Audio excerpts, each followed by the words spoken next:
Well, I think one, we weren't sure if Folke was going to play. He hadn't done anything with us on the court since our last game, and he wasn't even over here to walk through today. I don't even think he warmed up with the guys, but he said he'd give us what he could, and you look at what he did tonight, I think it was really pretty remarkable. And Eve, too, wasn't feeling the best he could feel, but I thought that Ticket, Olivier, Santi, and Jalen, all those guys gave us more than they did. And there's no doubt that the first half, once we settled in, we had a couple silly turnovers to start the game, but again, from start to finish, we were pretty good on both ends. And once again, we knew they were going to continue to drive the ball at us hard, but we rebounded, and when we needed a basket, we had pretty good execution. Ryan, Mike, and Grant. We're struggling to stop dribble drive penetration last week against Kentucky and Alabama. Just how pleased were you with that tonight against a guard-heavy team?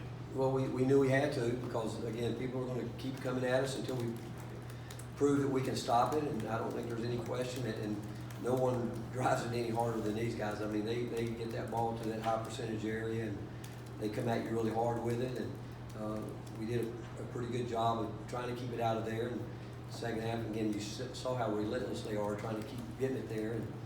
But that was a big emphasis. I don't think it's any surprise that everybody tries to do that, but they run some really good actions and then get you moving a little bit, and they can get you into some isolations where they can create those problems. Did you do anything in particular on Mason Jones? It seemed like Devontae in particular really rose to the challenge of guarding him tonight. We felt if you were going to start, we're going to start Jalen on him to start with, because we felt like, again, we need JB a lot of minutes, and it's hard chasing around, but we just really were going to give him a lot of attention and make sure that we made his catches tough, and because when he gets it, he can get going, he can be a load. But I thought both he and Jalen, and then we were switching. We were doing a lot of switching because, again, Eric does some really good stuff that when you got guys like that, he's really trying to get them in position to score. And so we were going to switch 1 through 4 on them. And even at times, we switched 1 through 5. What's it say about Folke to not do anything since Kentucky and come out and go 14-8? Again, I can't say enough about him. Again, I didn't say anything to him. I always tell Chad, just tell me who's going to line up and we'll play him. And Chad texted me when I was coming over here, probably an hour and 45 minutes before the game. He said, I don't know. He said he's just not sure. I'm not sure he's going to be able to go. And I said, well, if he can, he can. If he can, he can. And I think that he realizes that this time of year that I don't know if anybody's totally healthy. And I don't. I just think that he showed a lot of courage tonight in terms of knowing that we needed him, and he stepped up and helped his teammates a great deal. Troy, Wes, Corey. Rick, what went into the decision to start Jalen? What went into the decision to start Jalen today over Urosh?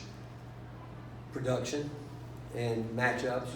Again, it's real simple with Urosh and Olivier. We told them it's going to be strictly based. We played enough basketball now. They practiced enough that it's going to be strictly based on production.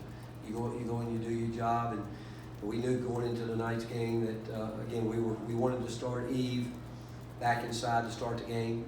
We just felt like we needed to get him going back where he's played most of his minutes this year, and we thought the matchups would work the way they worked, and we knew Jalen, we could count on him to do what we needed him to do tonight, and then we knew our first sub off the bench up in front was going to be Olivier. And I thought Olivier, he did some good things. He really did. And again, we knew that the first guy off the bench would be Devontae. And so, again, we just knew with the matchups tonight, the biggest reason we went the way we went was to get Eve back inside to start the game. When you get to this point in the year, you played a lot of games, guys maybe getting worn down a little bit. To toss a kid like Gaines into the mix with as much energy as he has and kind of just flying around out there, what can that do for a team? Well, you know what? He's done it 4 games in a row now, where he has given the stat. And again, he still will make some mistakes. That, again, I think it's just being young. But we told him that. We told Olivier the same thing. Just get out there and start flying around and see what happens, and just be aggressive and just play hard. And I think that's one of the hardest things to do with young players is to get them to understand how hard they can play. And the other thing I hope they realize, if they do that, if they play hard, they're going to get a chance to play.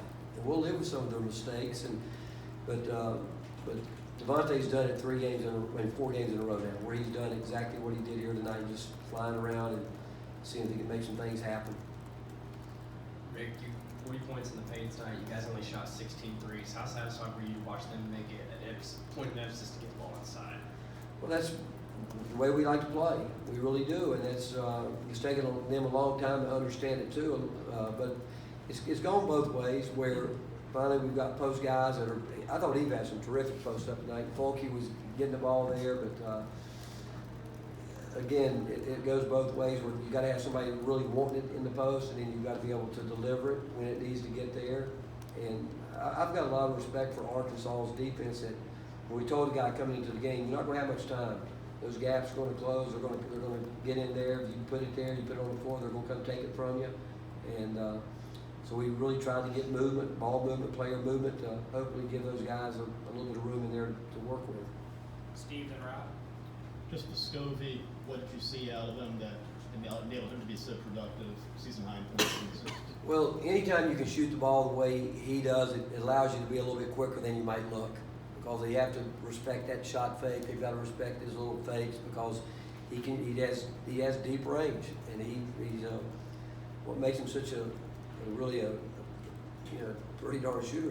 He's a set shot shooter kind of, but the fact that he is out there and they know when you shoot it deep, they crowd him a little bit. That little shot fake gives him a chance to get by people, and when he gets in the lane, he likes to pass the ball. He does, and I told him one time, I said, he threw a floater up there that was a really pretty bad possession.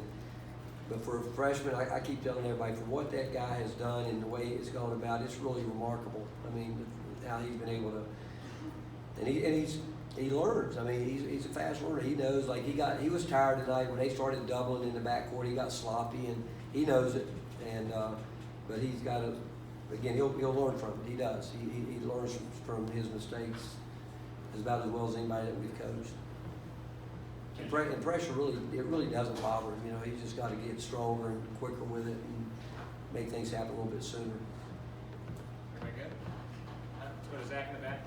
Finish up.